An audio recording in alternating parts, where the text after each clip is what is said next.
Hey, what's up, folks? This is Jesse with Keeping It Real Finance, channel that always has your back and tells it like it is. Well, today's video was brought about by our discussion, our weekly call that we had on Jasmy yesterday evening. And one of the questions that came up was about the circulating supply, and people still have a lot of questions around what is the actual circulating supply. So roughly, let's say a month ago, maybe a little longer, I had done a video where I asserted that the circulating supply on Jasmy that's found on CoinMarketCap is wrong, based on, quite a few different reasons. I never really, though, got into the nuts and bolts of it to prove why or how exactly it is wrong. What I did was in that particular video, I cited a Medium article from Veracity where they were having the exact same problem with CoinMarketCap, and they basically went out to their community and they said, look, we would like the number to be updated, but we can't even get CoinMarketCap to update it, all right? So what I am going to do in today's video is I am going to give you a baseline, all right? So this is basically an educated guess based on numbers that are a constantly shifting, moving target for how many coins are held in the various centralized and decentralized exchanges, as well as a few other miscellaneous wallets. So what we can do at the very least is we can look at these specific ones, we can total them up, and we can see roughly where we're at. Now, doing that, we can also determine that the market cap on CoinMarketCap is also wrong. So it is way off. And that's what I'm going to be showing you in today's video. So hopefully this gives you a little more confidence for where the project is at. And I think with a lot of things with Jasmy, there's a little bit of a language barrier, and I think part of the Japanese culture is that, good work speaks for itself. And they are essentially following a corporate strategy rollout with everything that they're doing here with Jasmy and their second 25 weeks of promotion, which we're in now. But that being said, we listed on 28 exchanges last year. I think they've done over 10 already this year. So quite a few exchanges, and we're going to be taking a look at that in today's video. So it should be pretty informative for anybody out there that wants to know where the circulating supply is, or at least what it could be. Okay, so I've got a pretty good idea in this video. Like I said, what I'm going to do is give you a baseline. So that being said, if you enjoyed today's video, make sure to hit the like button. If this is your first time to the channel, make sure to subscribe. And if you click the bell, you'll be made aware whenever I post time-sensitive content just like this. And now, let's get it going.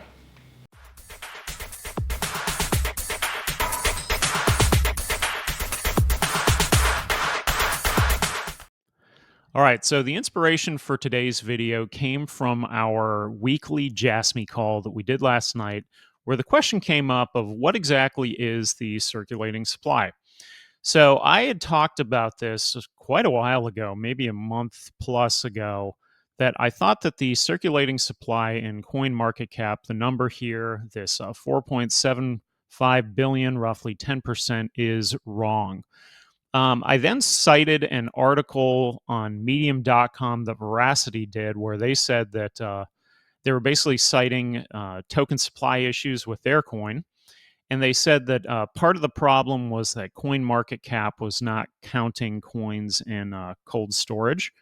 I think it could be expanded additionally beyond that.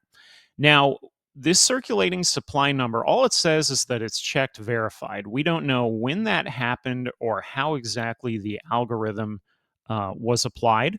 We also don't know when CoinMarketCap updates this number. Now, ironically, if you look at Etherscan, they pull this number. If you go to CoinGecko, they pull this number. Everybody pulls a number from CoinMarketCap. And where this can affect the coin is that essentially if the circulating supply number is wrong, then the market cap is wrong. The way you calculate market cap is you take circulating supply times the current price, and then you get the market cap, right? So that's what I am going to do today, is kind of show you exactly why this number is wrong. So what I'm going to do in this video is I'm going to give you a baseline. Now, it's not going to be 100% accurate, and this is a moving target as all these numbers constantly fluctuate throughout the day, especially as, the market never closes. It's always moving. But what we can do is look at basically a screenshot of time and give you a baseline for what the circulating supply is at least. Okay. So that's going to be really important. Now, where that also impacts Jasmy is going to be in the actual market cap. So we're going to prove that the market cap's wrong and the circulating supply is wrong. All right. Now, if you go to Etherscan, so anybody can find this at etherscan.io. All you'd have to do is type in Jasmy up top here. You can search for it, click on the coin, and then you go down to this tab right here that says holders. So if you're looking at the holder tab, you'll see a bunch of wallets in here with various, miscellaneous addresses, and then you'll see wallets directly for exchanges. There's even one here for the Jasmy deployer that's sending this out, to exchanges, etc. We've got all the 500 million token wallets. These ones historically, through the first 25 weeks of promotions, were divvying out to the various exchanges. We also talked about that on last night's call. That is this going to kind of taper off? And I think it will, because basically they've already joined all of the largest exchanges, arguably with exceptions of Gemini, Binance US, or potentially a Robinhood listing. So I did do a poll on Robinhood listing, and I've got somewhere around 500 votes on it on my Twitter feed, and it looks like 90% say yeah, Robinhood listing. So whether that actually ever happens or not, to be determined. But what I wanted to show you is exactly how we can calculate this. And so where we can get a baseline is all you have to do is look at the addresses that are assigned to centralized exchanges, etc. We can add all of those up. And I'll talk about that a little bit. But I put together a spreadsheet, and I want to show you the spreadsheet with our baseline. Okay. All right. So this is the actual spreadsheet that I did. And what I did was I just copied those various centralized exchanges. I copied the number for the coins in the wallet. So as you can see here, we've got Binance 8, Bittrex, MEXC, Binance 14, KuCoin 6, Gate, Binance again, 16, Binance 15, Coinbase 6, Huobi, Bitfinex, MEXC, KuCoin 9, et cetera, right? Well, the ironic thing here, and this is why this is a baseline, is that not all of the exchanges that Jasmy is listed on are even in this list. You can only, when you're looking at Etherscan, go 20 pages essentially in when you're looking at this. So going back here to Etherscan, if you see at the bottom here, if I scroll all the way down, see it only gives me 20 pages to work with. And this is something that I find very frustrating with Etherscan, because though this data is good, it's really just not in a very usable format. Like if we could apply something like Power BI to this, we could really get some good data out of it. But even if you download it as the CSV export, what you don't get is any of the ones that say the actual name, like gate.io 3, right? All you get is these miscellaneous addresses. And so that being said, I can only look at 20 pages here, all right? So with that, going back to the chart here, we've got only the following exchanges. Now, we know that Jasmy listed on 28 exchanges last year. They've already done, I think, 10, at least 10 this year. Harris said, I think they had 8 by March, and I know they listed 2 others the other day, SuperX and Apollo X, right? So we don't have all the exchanges. I only have the ones that have a name, all right? So that's why this is simply a baseline, but I think the number is even higher than this. But I wanted to show you that this at the very least is a baseline for anybody to go, well, how many coins are actually in circulating supply, right? So combing through all 20 pages, here's what I came up with. So we've got all of these various exchange wallets here and all of the tokens that they were holding at the time that I did this snapshot. Now, if you go after the fact and look at this, these numbers are going to fluctuate because, like I said, they're always moving with people buying on the exchange, et cetera, right? Moving their coins and whatnot. So the central exchange total was 13,236,000,000, right? Moving further, there's a few miscellaneous wallets in there that I wanted to show also. There's this one, this Kawashima, and Crypto Cracker, learn cryptology. Give him a follow if you're not already. He dives into all these Etherscan wallets as well. He had mentioned this one was a parts, I think it was a parts supplier, I want to say, in Japan. There was also another one when he had did his video on it, this Sujita.eth. That one did not show up today. So I'm not sure what happened with that. When he had looked that one up, that was a noodle company in LA. This name in particular is also the last name of, I think, somewhere around 10,000 Japanese people. So pretty common last name. So it could be the noodle company, could be something else. But at the moment, this wallet did not show up today. So I just want to make mention of that. So in this miscellaneous ones, we've got this Kawashima. So this may be actual, the personal data locker. This could be part of those lockers. And CryptoCracker had mentioned that. We have this one. This is kind of interesting. It says free wallet, cold wallet. Typically with a cold wallet, it would not show up in Etherscan because basically it's offline, right? So I'm not sure exactly how this one is connected. I guess it's not fully offline, so it shows up with this 5 million token balance. There was another one for this Mev bot, whatever that is, no idea. And then on the DEX's front, Jasmy is on Uniswap. So Uniswap has over 2.2 million coins. And so what I did here was I added up all three totals. So we came up with a grand total of 13 billion, 283 million, etc. Our current total supply, our max supply for the tokens for Jasmy is 50 billion. So CoinMarketCap says 10% of the supply is out there. Well, just by looking at these alone, we know that's 100% false. So the actual number based off of these and these specific numbers for this snapshot in time, these only, so none of the other wallets that are transacting, is at least 26.57% in circulation.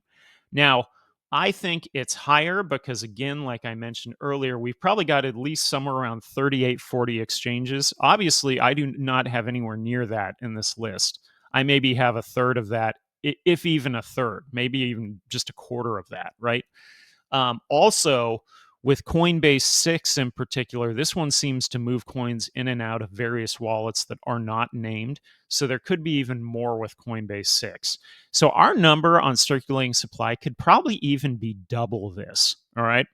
So going again back to this simply being a baseline of what we can prove today, this is what we can prove. All right.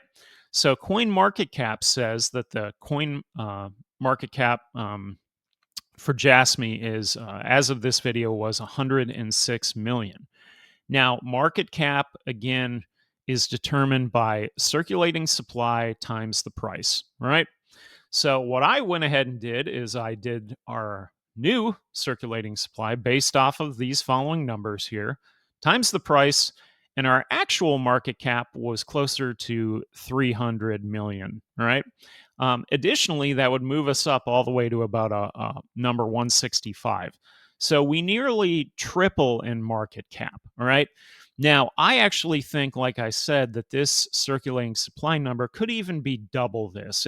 It's probably 50% or more, if not higher than that. So our actual market cap here could actually be somewhere around the ballpark of $600 million, all right? So cold wallets are not taken into account in any of this, with the exception of this oddball one here, this free wallet, cold wallet, which, I'm including it because obviously it's connected if Etherscan's picking it up. But those other cold wallets that are not online are not included in this. And so where all of this wraps up is we keep having the question come up of how many tokens are in the circulating supply. And no one really knows. And, it came up last night where somebody said, well, the project needs to be more honest and what's out there. Looking at all the different cryptocurrencies I review, nobody ever comes out and says, here's our exact circulating supply. They don't do that. They simply set these smart contracts. Everything works on autopilot. And if you want to see circulating supply, the I would say the market norm here for cryptocurrency is to go to coin market cap, and that usually tells you the supply. In this case, it is obviously wrong, and it's potentially significantly wrong here with Jasmy. So when it will be updated, I have no idea. We have no schedule. We don't know what the schedule is in the future. Do they update it quarterly? Do they do it yearly? Do they do it, twice a year? I don't know. I'm not really sure when that is. So we don't have a schedule on this. We also don't know how they're calculating their algorithm in terms of those cold wallets, whatnot. In terms of the data from Etherscan, as I mentioned, most of these wallets are just sort of miscellaneous characters, so you don't know if it's an exchange. On some of these, we do know that these are the bigger exchanges, but the smaller ones, we don't know. So again, this is simply a baseline to say that 26% at least is out there. Our market cap is at least 300 million. My personal view, it's double that. So I'm going to wrap up this video in a couple minutes with some final thoughts, and we'll bring this one home. Here at the Keeping It Real Finance channel, we need your support. All of the content on this channel is entirely organic, meaning we did the video on a topic that we simply like, or we did it because of a request from one of you, our viewers. So that being said, if you enjoyed today's video and would like to support the channel, there are multiple ways you can do that to help us to continue to create and level up our content. Our affiliate links will be available in the video description to cover platforms we endorse and use ourselves. Support the channel today and earn sign-up bonuses along the way. We also have a merch shop available with links below the video or directly by visiting KIRfinance.myspreadshop.com, where we offer tons of great designs and product options. We've got everyone in the family covered. Help support us by picking up merch and sharing your photo on social media. We may even send you an NFT. Speaking of NFTs, at OpenSea.io we have our NFT series, The Liberty or Death Crossroads, available now. Pick one up today and enjoy special upcoming perks and exclusive content with our planned upcoming courses, Patreon, and Discord group. If you're a reader and simply looking to step up your game in personal finance, I also wrote a book in 2015 titled Driving Through Potholes, Financial Strategy and Life Lessons for Those Looking to Rediscover the American Dream. The book is available now at Amazon in Kindle and paperback. And lastly, if you'd simply like one-on-one consulting, feel free to reach out anytime at keepingitrealsince1982@gmail.com. We greatly appreciate your support today, and now let's get back to the video. All right, so for some final thoughts in today's video. So hopefully you saw by the breakdown that I gave you that at the very least, we are somewhere around 27% for a baseline for the amount of coins that are out there. My personal view, I think it is probably double that, if not higher. The reason why, like I showed in the video, we only counted, a handful of centralized exchanges in addition to Uniswap and those couple miscellaneous accounts. But what about all of the other exchanges they're listed on? They have to provide liquidity to the exchange in the form of tokens in order for users to buy those tokens from that exchange. What we're also not counting is the various cold wallets that are out there. That was part of the Veracity article where they said, in particular, I think they had mentioned Coinbase in the article, and they said that Coinbase had a lot of cold wallets where they store coins, okay? So we are also not including that. So at the very least, we're looking at roughly 27% baseline supply out there, a $300 million market cap, which is nearly triple what is showing on coinmarketcap.com. Now, if we go up from there, which in my personal view, I think the odds of it being double this are probably about, let's say, anywhere between maybe 80%, 90%. I'd probably say 80-85%. The odds are that it's probably double the numbers that I gave you, if not higher. So that being said, if those are our odds and our actual market cap is somewhere around 600 million, then that's pretty significant. That also means that you're getting a heck of a discount on this price right now for where it's at and where it's floating along the bottom trend line, all right? So we know our market cap is not accurate, and therefore it is not reflecting accurately on the coin and how it should be moving up the chart. Now, as I mentioned multiple times in this video, we don't have a schedule from CoinMarketCap. I don't know when they update that number. When they updated it originally, I also don't know. They don't timestamp it. So they don't give us any good relevant information, right? Now from that, all the information that I am taking is from Etherscan, which in my view is not very usable. It could be way better than what Etherscan provides us, but it's not. So we have a very limited view. I only have 20 pages of data to look at. As I mentioned, I tried downloading the CSV file. This is the Excel file. When I did, you can't see any of the actual exchanges. It's all just random addresses. And so obviously I can't go back and comb through this. So they're giving us data. It's just not very usable, right? So I think that's why there's some guessing here. In terms of Jasmy itself, the project, the team, I mentioned this on our call last night. What I think would really do them some good is by hiring a marketing manager, somebody to do PR, a PR person, whoever that may be. They really need to fill that role because right now all of us are looking at Hara on Twitter, and he's the CFO. That's not his job. He is the chief financial officer. He is not the chief Twitter officer, okay? So him just posting about it and talking about it, I think he takes a lot of heat because he is simply probably the best English speaker, it seems like, out of the group, with the exception of potentially Ken Mura, the gentleman that they added from Silicon Valley, who is also former Sony, has the former Sony ties. At some point, we would definitely like to get Mr. Mura on our call and have a discussion with him because that could be really, really enlightening.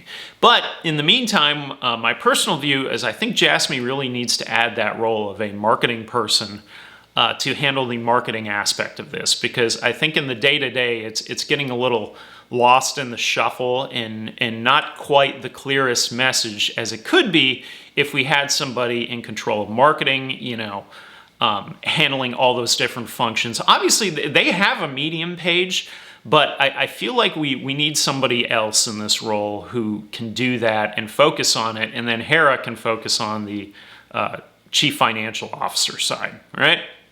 So in all of this information, hopefully it makes sense for where we're actually at. And like I said, we've proven in this video our baseline is at least nearly 27% out there. Somebody had mentioned on the call, this is another thing now that I think about it, about staking. And that isn't really the focus of this video. But I was thinking, you really can't have staking. I don't know if anybody on the call understood this, but you really can't have staking until you have a mainnet unless you're working with a centralized exchange that can offer staking, like Binance has, right? So I think into the future, Jasmy could have some really good staking opportunities within Jasmy itself. But we're not there yet. So in the meantime, the only staking opportunities are with Binance, the full Binance, because they have the ability to do that, all right? So that being said, that's it for today's video. Hopefully you've gotten some insights from this. If you have any questions, leave them in the comments. I'd be happy to respond.